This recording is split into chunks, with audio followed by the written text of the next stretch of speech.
Y empezamos Agenda Común en una nueva versión, ahora asumiendo este formato transitoriamente, volveremos también a nuestro estudio y hoy vamos a tocar un tema que recientemente hemos conmemorado, que es el Día de la Mujer.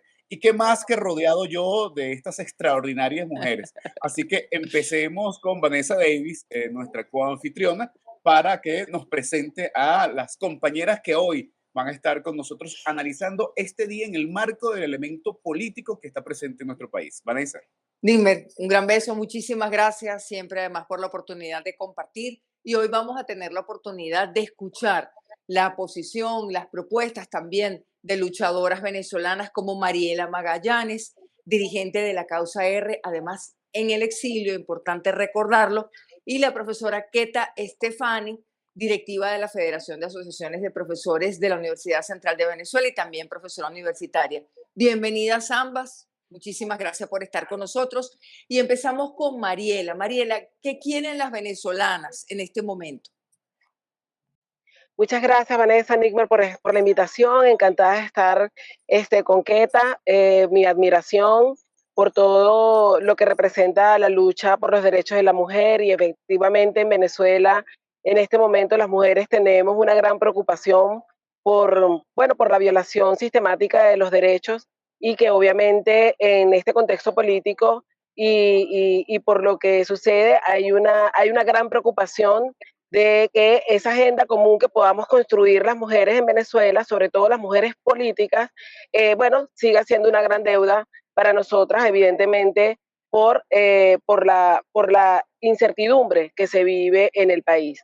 Y eso no quiere decir que no vamos a dejar de luchar ni vamos a dejar de utilizar, por ejemplo, este día o el 8 de marzo para recordar y conmemorar por qué se conmemora el 8 de marzo y hacia dónde tiene que ser nuestro foco en cuanto a la construcción de esa agenda para poder seguir exigiendo y haciendo e incidiendo en los actores políticos la necesidad de que se puedan respetar y reconquistar los derechos de la mujer. Profesora Stefani. Sí, bueno, primero quisiera recordar que, digamos, las luchas de las obreras textiles que dieron origen a esta conmemoración, entre otras cosas, demandaban en su momento, 1857, la jornada de 10 horas, en principios del siglo pasado, la igualación del salario con los hombres. Y en Venezuela, cuando se comienza a conmemorar, que es en el 44 del siglo pasado, el derecho al sufragio para la mujer. Y nosotros vemos hoy la situación y en Venezuela nosotros tenemos en materia de brecha salarial 18%, que es el mismo que medido por ENCOBI en 2023, que es la misma brecha que teníamos en 2013, que son las últimas cifras oficiales en este país. Nosotros tenemos una jornada que no es de 10 horas ni de 8 horas, una jornada que es de entre 12 y 14 horas por el pluriempleo, porque en este país no hay salario.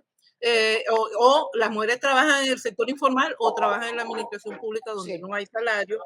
Y tenemos que la posibilidad de que una mujer pueda ganar unas elecciones presidenciales, los señores de Miraflores la han inhabilitado. Entonces nosotros tenemos la agenda de la mujer en este país está completamente pendiente en todos esos aspectos. Le preguntamos a Mariela. Mariela, en este momento podemos hablar de una agenda común de las venezolanas con los puntos que ustedes han planteado.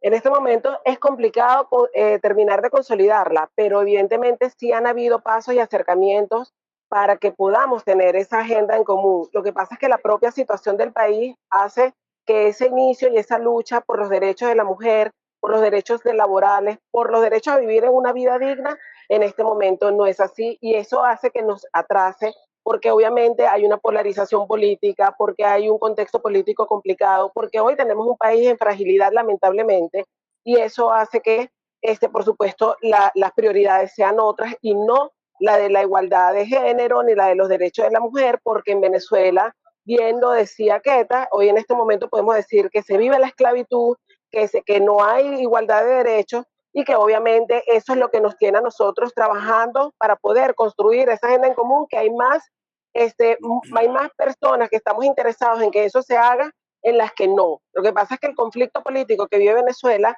hace que se atrase y lamentablemente quien paga es la mujer, pagan los venezolanos y paga quienes en este caso son jóvenes que no tienen oportunidad y que obviamente hacen que en su búsqueda de un mejor futuro tengan que dejar el país. Eso es delicadísimo, pero igualmente nosotros seguimos trabajando. Yo sí creo y confío en que nosotros podamos construir una agenda común para poder entonces presionar desde una agenda planteada y planificada para poder trabajar estos temas desde la sinceridad para poder transformar nuestra sociedad. Mariela, Queta, lamentablemente mi comunicación no es muy estable, entonces seguramente perdí parte de lo que ustedes estaban comentando. Sin embargo, me interesaría escuchar de parte de ustedes, porque hay el discurso oficial se jacta en Venezuela de haber reivindicado el valor de las mujeres desde el socialismo durante los últimos años, no solamente con Chávez, sino con Maduro. ¿Qué perciben ustedes en relación a lo que de manera oficial se ha logrado desde el gobierno, desde el Estado, especialmente en estos últimos años de Maduro, en relación con la reivindicación de las mujeres? ¿Hay verdaderamente una reivindicación de las mujeres cuando se estimula la dependencia de las mujeres a una bolsa del CLAP, por ejemplo? Bueno, eso lo vivimos todos los días en las comunidades, en todo el país. Lamentablemente no es así y más bien ha sido utilizada la mujer para hacer una fachada en cuanto a un discurso y una narrativa que es inexistente y que lamentablemente le hace daño a la familia en general, porque los datos dicen que el 65% de las familias venezolanas están liderizadas por mujeres y lamentablemente mujeres solas, producto también de la migración y cualquier situación social y conflicto que pueda tener de manera personal. Y eso hace, por supuesto, a una mujer en Venezuela más vulnerable y tratando de depender más del Estado, que lamentablemente tampoco es una solución, porque la venezolana en sí es una mujer que trabaja en función de la familia, de levantar a sus hijos, de ser el soporte moral de la familia y en este momento lamentablemente no hay opciones ni oportunidades. Por supuesto, absolutamente ha sido reivindicado, sino más bien vejada y discriminada y degradada la situación de la mujer en Venezuela. ¿Qué tal? Sí. Ajá, bueno, yo sí creo que nosotros tenemos una agenda, podemos construir una agenda para los derechos de la mujer y para los derechos sociales en general. Es decir, en este país estamos en un año electoral, el próximo año también es electoral, aquí se deberían estar discutiendo los problemas del país. Lamentablemente no es así, ese no es el foco, pero nosotros tenemos que regresarle al pueblo venezolano, a los más débiles, el derecho a la educación, por ejemplo. Nosotros tenemos que digamos, el tema de la emergencia humanitaria compleja que ha sido continuada en este país, seguimos en esa situación, eso tiene mucho que ver con la pobreza de ingresos y eso es salario. Entonces nosotros tenemos que poner sobre la mesa el tema del salario y ese es un tema para las mujeres también. Y por supuesto que desde el Estado tiene que haber políticas para, digamos, para generar equidad de acceso a la educación, para generar equidad, equidad de género también. Cuando yo les decía al principio que la brecha de diferencia de salario entre los hombres y las mujeres sigue siendo la misma después de 10 años, significa que aquí no hay política. No hay políticas para atender el tema de las mujeres y ciertamente con una bolsa CLAP no ayuda al desarrollo de nadie, hombre ni mujer. Es decir, aquí lo que se necesita es empleo productivo y decente, y trabajo decente porque las mujeres lo que están es dependiendo de trabajo informal, de trabajo precario y el trabajo en la administración pública también se ha vuelto precario por el tema salarial y desde la empresa privada también se está propugnando ese salario precario cuando ahorita están con el tema de la bonificación del salario, es decir, eliminar el salario, sustituirlo por bonos que no generan ningún tipo de seguridad social, sino que, bueno, cobraste, comiste y ya está. Y mantienen a la población en pobreza. Entonces yo creo que aquí hay que discutir una agenda de derechos sociales y que dentro de esa agenda es fundamental la agenda para la equidad de género. Sí, volvemos entonces con Mariela, que sabemos que está corriendo, además, haciendo el espacio. Mariela, la profesora Stefani está haciendo unos planteamientos sobre salario y sobre un conjunto de reivindicaciones. ¿Puede haber acuerdo político para llegar a transitar ese camino? El acuerdo político puede haber si hay voluntad política y obviamente eso pasa por un cambio político en Venezuela y con un gobierno que de verdad esté dispuesto a discutir estas necesidades y no seguir engañando en una narrativa a la gente. Porque la realidad la vive la mujer, la vive la familia, la viven los venezolanos dentro y fuera de Venezuela, la violación de nuestros derechos. Pero sí estamos dispuestos, obviamente, a que haya esa agenda, construirla, porque al final esto es algo que puede ser insostenible en el tiempo, pero que siempre va a depender también de la voluntad política. Por eso es importante también, Vanessa, Nick, Meriqueta, que hayamos mujeres políticas comprometidas con una agenda, con una construcción de una agenda en común, porque al final políticamente también tenemos que ser forjadoras de ello y también de incidir en presionar para que esos temas sean tratados y que no sigamos teniendo esta deuda social con las mujeres en Venezuela. Yo estoy súper agradecida, pero me tengo que retirar Claro. y estoy como que el tiempo me está agarrando. Muchísimas gracias. Gracias, Mariela. Gracias por esta oportunidad. No, gracias a ustedes, de verdad. Magnífico. Profa Stefani, a ver, hay elementos de esa agenda que podrían conciliar a mujeres de todos los sectores políticos, porque en este momento vemos, por ejemplo, lo que está sucediendo con la candidatura de María Corina Machado al día de hoy, cuando estamos haciendo la grabación de este programa. Digamos, pueden ponerse de acuerdo las mujeres venezolanas en algunos puntos en común, independientemente de su militancia partidista. Sí, claro, y en relación con ese tema, mira, cuando yo mencionaba 1944 en Venezuela, el derecho Por el al sufragio. ¿qué es el sufragio? El derecho al sufragio es el derecho a elegir y a ser electo, y a ser electo. Entonces, aquí habrá elecciones libres el día que no haya habilitado, pues que todo el mundo que se quiera postular tenga derecho a hacerlo y que los que no queremos postularnos porque no queremos ser presidente, pero queremos elegir, podamos elegir entre todos. No me digas por quién tengo que votar. Entonces, eso es un derecho para todos, para todas las corrientes, porque en todas las corrientes puede haber mujeres que pudieran estar en esa situación u hombres. Uno no tiene que votarse necesariamente por las mujeres siendo mujer u hombre, pero eso es un derecho fundamental. Y yo pienso que ese hay que agregarle el de la alternabilidad, porque un gobierno es malo, un gobierno malo es más insoportable cuando es eterno.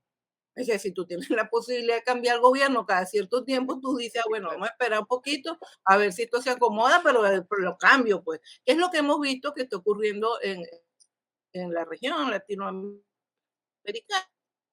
Bueno, hay alternabilidad, cambian los gobiernos y ahí van los países tratando de funcionar, tratando de enderezarse, pero cuando es para siempre es horrible, es un peso enorme sobre la población y por eso es que existe esa aspiración al cambio. Yo estoy de acuerdo con Mariela que dice, bueno, tiene que haber un cambio, pero yo digo, tiene que haber cambio política, no simplemente de actores. Tú puedes hacer un desplazamiento de actores y que vengan otros actores con las mismas aspiraciones a durar 25 años yo haciendo lo que se me ocurra a mí, y con una utopía, no sé, sustituir la utopía del Estado por la utopía del mercado, bueno, es lo mismo para la población. Creo que es el momento pertinente para discutir una agenda de derechos, de sociales, porque el más perjudicado, digamos, los más perjudicados con este conflicto político tan largo y tan cruento ha sido la población.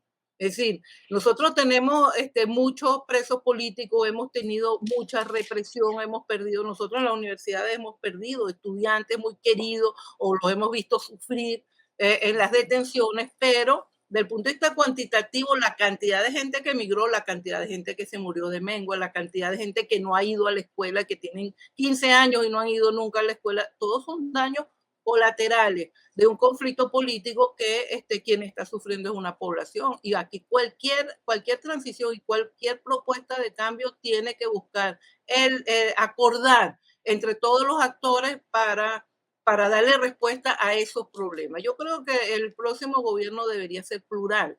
O sea, yo pienso que esa aspiración ¿Cómo lo concibe? ¿Cómo lo concibe? Y Nimmer, ¿cómo ves esto de la pluralidad? ¿Cómo se materializa?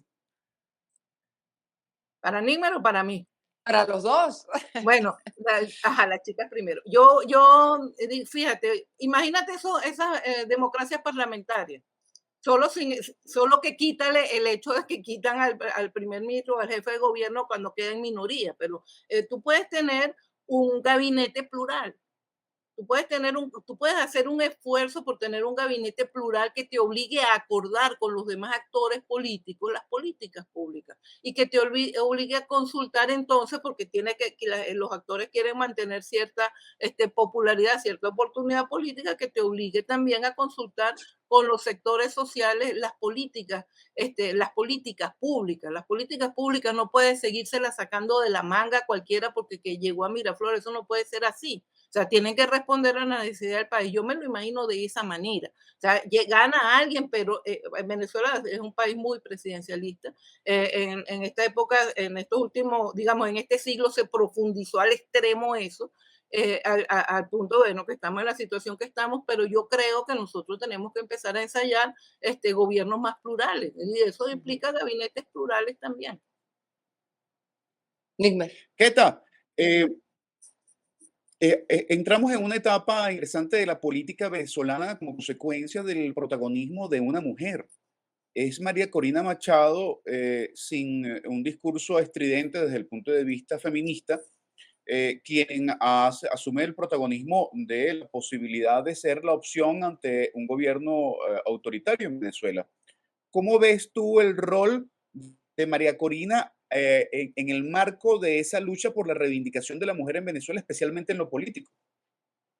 Bueno, lo que yo decía al principio, cuando por fin una mujer tiene posibilidades de ganar una elección, entonces nos la inhabilitan.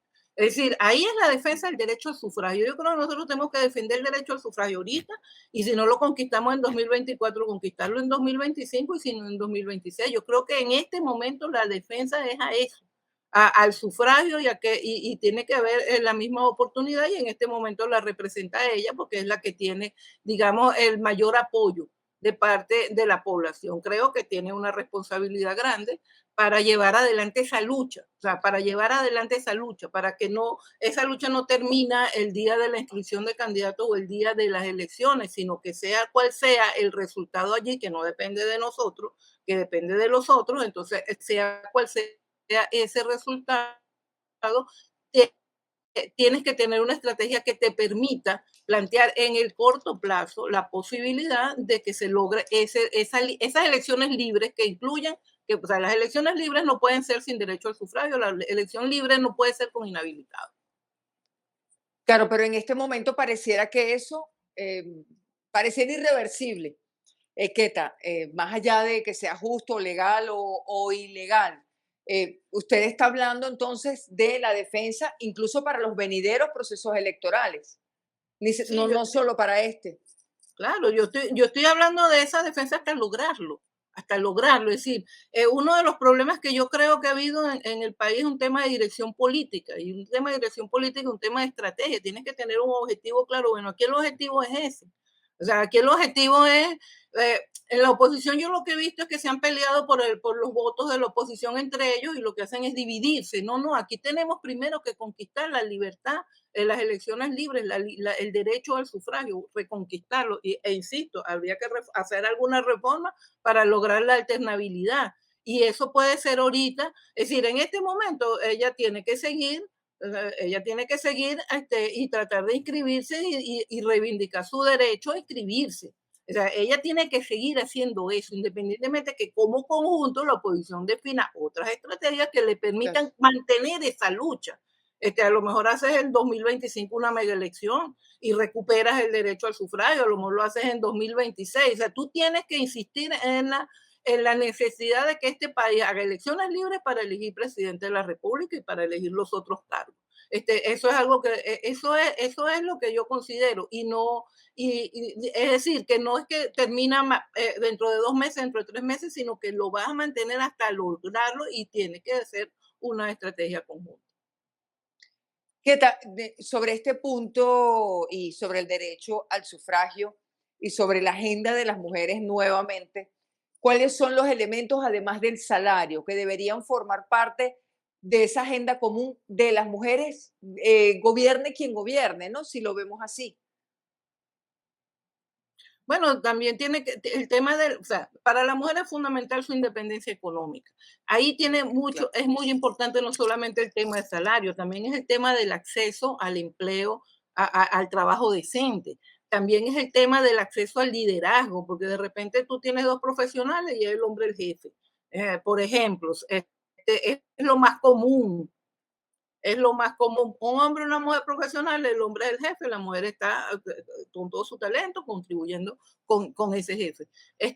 Aquí nosotros tenemos que tener una sociedad donde eso no sea así, donde realmente haya igualdad de oportunidades de acceder no solamente a los trabajos buenos, sino también al liderazgo político y al liderazgo en todas las áreas. Sigue siendo más difícil para las mujeres. Nosotros tenemos que, por ejemplo, el tema del trabajo de cuidado que se ha recargado, digamos, históricamente en las mujeres, en este momento en Venezuela es aún peor, es aún más difícil, porque Mariela mencionaba Claro. el tema de la migración, entonces se fueron los hombres, se fueron más hombres que mujeres, no duplican, pero se fueron más hombres que mujeres. Y entonces quedaron, por supuesto, más mujeres solas a cargo de los ancianos y de los niños, de cuidarlos. Entonces, tú tienes ¿Qué tu hay que un hacer con ese trabajo trabajo, Keta? ¿Qué habría que hacer con ese trabajo? ¿Remunerarlo? ¿Reconocerlo de qué manera? Porque es una o, realidad, las mujeres estamos o dedicadas al generar, cuidado. o generar políticas de prevención en salud y de cuidado que puedan desarrollarse profesionalmente también. Es decir, depende de a quién estás cuidando. O sea, si tú tienes un niño y va una sola vez a la escuela, la mamá se convierte en la maestra del niño, que es lo que está ocurriendo ahorita. No, tú deberías tener, en el caso de los niños, en la escuela, el turno completo. Esa es una de las ideas de Chávez buenas que se prometieron y no se cumplieron. Esa escuela integral que ya había existido en el pasado y es el niño que lo atiende en la escuela todo el día. Y no lo está cuidando, lo está enseñando. Nuestros niños tienen muy pocas horas de clase, pero en el caso de un anciano tú necesitas servicios profesionales de cuidado. Es decir, la mujer en Venezuela es mamá, es maestra, es trabajadora, mata tigre, también tiene que ser enfermera de los ancianos. Es decir, tú tienes que tener primero también políticas de promoción en salud que haga que tú llegues, que tú tengas una vejez linda, donde no estés enfermo, donde seas autosuficiente. Eso es lo deseable. Pero si eso no ocurre así, el cuidado tiene que ejercerse profesionalmente. Es un tema de políticas públicas, de diseño de políticas públicas para atender esas situaciones que se le están recargando todas A las mujeres. a las mujeres y a los hombres también, o sea, pero en mayor medida a las mujeres, o sea, los hombres también, los hombres en la universidad, los hombres en las escuelas, están trabajando gratis, están garantizando la educación, donando su talento, donando su tiempo, los médicos y las enfermeras en los hospitales también. Es decir, el Estado venezolano se ha retirado de sus obligaciones de políticas públicas en materia social y las ha recargado en la población, pero dentro de la población el peso mayor lo están llevando las mujeres. Las mujeres.